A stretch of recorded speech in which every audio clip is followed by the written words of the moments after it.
Tá ok. Então, boa tarde, gente. Estou muito feliz de participar mais uma vez desses simpósios, né, de encontros do nosso grupo de pesquisa do INCT da Criosfera. No momento, eu sou pós-doc lá no Centro Polar e Climático, né, com Jefferson, e eu atuo mais no grupo de clima no momento, né, junto com o Chico e o Denilson, que também vai apresentar hoje, né? Então, eu vou apresentar uma das pesquisas que está em andamento no nosso laboratório, né, que é as investigações das relações que existem entre a tendência positiva da oscilação antártica, ou do SAN, né, do modo anular do hemisfério sul, e as variações do nível do mar no Brasil. Então, assim, começando, né, só um minuto. Começando. Essa é um cartoon, né, do John Cook, né, com o Cranky Uncle, né, que é uma série de cartoons que o John Cook faz para conscientizar mais as pessoas a respeito das mudanças climáticas, né, sempre buscando inserir as pessoas no contexto do que está acontecendo, também trazendo informação para essas pessoas que, na verdade, só vão ter esse interesse real, né, quando elas se sentirem incluídas nesse processo e entenderem a importância disso para elas também, né. E essas teorias conspiratórias, etc., que são técnicas que a gente tem que usar a nosso favor também, só que com o sinal invertido, né. Então, muito do que a gente tem feito, né, dentro do Centro Polar tem essa aplicação mais voltada para a ciência relacionada a eventos extremos, né, onde as pessoas realmente vão ser afetadas de alguma forma, e a maior parte das vezes também essa relação está associada com a Antártica, né. Então, a gente vê aqui esse número de desastres, né, entre 98 e 2017, eu não sei se tem algum dado desses mais recente, mas nesse momento a gente já tinha que as enchentes, né, com uma certa vantagem em relação aos outros tipos de evento, está em maior quantidade percentual, né, do que em relação aos outros. E elas podem ocorrer através de precipitação, mas também elas podem estar acontecendo através de elevação do nível do mar, né? Que vai ser sobre maré de tempestade, pode ser por fator alostérico, termoestérico, né? Mas mesmo assim, a gente tem que ter essa noção de que é um dos fatores mais importantes na questão de evento extremo, né? Nesse momento.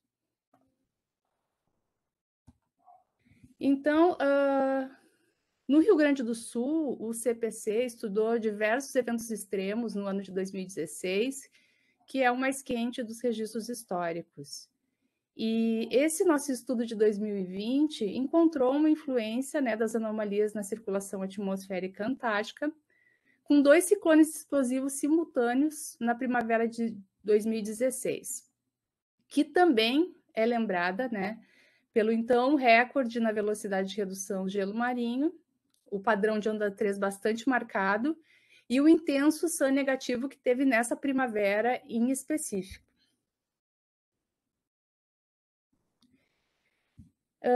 Esses 2 eventos, um aconteceu aqui no sul do Brasil, né, de forma mais grave, o outro aconteceu no sul da Austrália, e todos os 2 causaram destruição com fortes ventos. Mas também o avanço do nível do mar sobre as residências litorâneas, como a gente pode ver nessas imagens, causou destruição de várias residências. Nesse local em específico, que é o Balneário Hermenegildo, foram 80 casas que foram destruídas pela elevação do nível do mar associado a esse ciclone explosivo, que foi bastante influenciado pelas anomalias na Antártica, né, naquele período. Então, pensando nisso, né, e sabendo que isso é uma emergência, a gente tem o IPCC trazendo nesse último relatório, né, junto com o nível do mar subindo em praticamente todo o planeta, a TSM também, né? E vocês vejam ali, né, só para ser usado depois, né, na apresentação, que as regiões tangentes ao Brasil vão ser o Atlântico Equatorial e o Atlântico Sul. E junto com essas mudanças, né, nós temos algumas mudanças na circulação oceânica também. E um dos fatores mais importantes para a circulação subtropical nesse momento, né, um dos fatores, é a migração em direção aos polos dos giros subtropicais, e que afetam, na verdade, acabam afetando toda a circulação, né? Inclusive a altura da superfície do mar, né, que vai transformar a topografia desses oceanos através de depressões e elevações ao longo da superfície.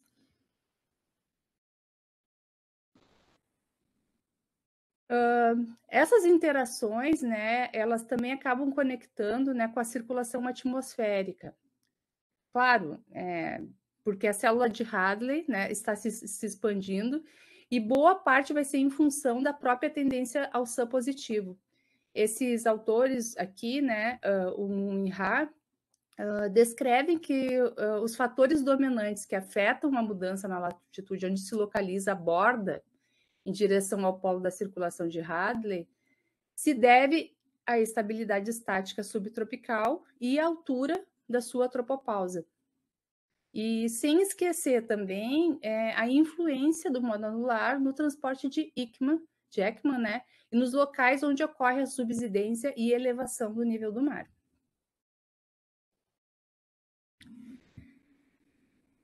Contextualizando, assim, né, a gente está trazendo a importância, né, dos fatores que a gente vai usar no nosso estudo, né? Mais recentemente, num artigo bem recente, esse grupo de estudo, ele sintetiza toda essa informação que eu falei há pouco, né? Porque eles deixam bem claro, né, o processo que faz com que o SAM acabe influenciando o nível do mar subtropical. Aqui, nessa imagem, é apresentado que a velocidade do aumento do nível do mar histérico é maior nas regiões subtropicais. E as figuras mostram a distribuição de densidade de probabilidade e tendências do nível do mar entre 58 e 2014. Para as regiões subtropicais, né, do hemisfério sul, o sul do Oceano Índico, Oceano Pacífico Meridional e o sul do Oceano Atlântico. E esses autores também eles atribuem esse aumento tão rápido de tendência ao SAM positivo. Então, tudo converge muitas vezes para essa tendência do SAM positivo que está associada ao aquecimento global. Essa tendência ascendente do SAM positivo também deu origem ao fortalecimento das altas subtropicais no hemisfério sul, o que acaba favorecendo também a elevação do nível do mar regional, quando acaba por impulsionar, né, a convergência das camadas superiores do oceano. E a mudança nos ventos locais relacionados ao SAM pode induzir o rápido aumento do nível do mar médio, né, nas bacias subtropicais entre 35 graus e 20 sul. Assim, a gente tem, né, fica evidente, né, como a gente precisa se voltar para a nossa zona costeira, nessas latitudes, e também perceber essas teleconexões que estão acontecendo o tempo inteiro, que trazem tantas questões fundamentais para a nossa compreensão. Aqui, então, vem, né, o estudo em si que a gente está fazendo, e o que nos leva a pensar como essa influência que pode estar se estendendo para a área costeira, né? Mesmo estando muito ciente das diferenças físicas que são inerentes ao nível do mar histérico e o dinâmico costeiro. A gente tem plena consciência disso, mas com certeza uma influencia no outro. E a gente sabe que o nível do mar costeiro ele é muito influenciado pelas questões de circulação atmosférica, né? Ventos, etc. Então, traz aí para nós, né, uma variável importante. Então, nossos estudos têm se concentrado em trazer essa nova frente para dentro do centro polar. A gente não trabalhava com o nível do mar ainda, então é um assunto bastante novo para todos nós ali. A maior parte dos trabalhos que estão sendo feitos atualmente em nível do mar estão usando os dados de altimetria por satélite. Na Aviso, né, que é uma fonte que tem francesa, o melhor produto disponível para a gente trabalhar com dado de anomalia do nível do mar costeiro é o Extract, né? E o Extract ele é um software que realiza o pós-processamento e faz as correções necessárias para esse tipo de produto. É interessante a gente notar, né, que as áreas aqui, por isso que eu marquei, que as áreas da divisão regional usada pelo IPCC exclui exatamente aquelas que são incluídas pelas regiões do X-Track, que para nossa região, então, vão ser denominadas Amazon e Atlantic South American, né? Esses dados do 5 X-Track, minutos. tá bom. Esses dados que se iniciam em 1993 com a missão do Topex Poseidon, fornecido em NetCDF, né, e precisam de diversos ajustes para serem utilizados nas séries temporais, como, por exemplo, a questão do calendário que eles usam o juliano. Então, assim, considerando todos esses fatores que a gente citou, né, o nosso estudo experimental iniciou com os dados do Rio Grande do Sul, foram utilizados 2 tracks, né, cada uma com 966 ciclos e 150 pontos, e esse foi o resultado que a gente está vendo aqui.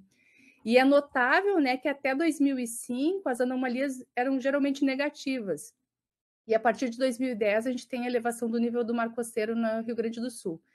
Não casualmente, esse período também abrange os anos mais quentes dos registros, o que nos leva a entender e perceber a importância dessa informação, não somente para a ciência do nosso estado, mas também como para a governança e conscientização das pessoas sobre a crise climática.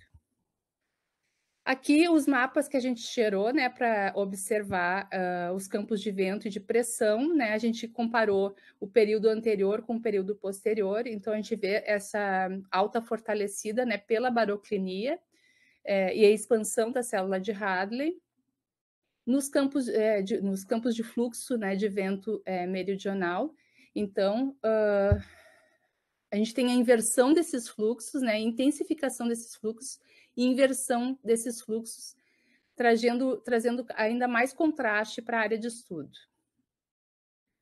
E, por fim, a gente está estudando também o estresse do vento, né, o Wind Stress Curve, né, que dá o torque, né, desse vento quando ele impulsiona, né, as camadas de água. Então, a gente também percebe um incremento de torque do estresse do vento em todo o Atlântico Sul. Finalizando, então, só para concluir, né, o nosso raciocínio, é importante a gente destacar que a gente já foi procurado muitas vezes pela imprensa, sempre, né, ali no CPC, para falar sobre esse assunto específico. Então, isso foi um fator de motivação para a gente começar a tentar entender como a gente poderia fazer esse produto, que vai se expandindo depois, posteriormente, para todo o Brasil, assim que a gente dominar a técnica. Porque existem alguns ajustes que a gente precisa fazer e validações para aqueles dados ali. E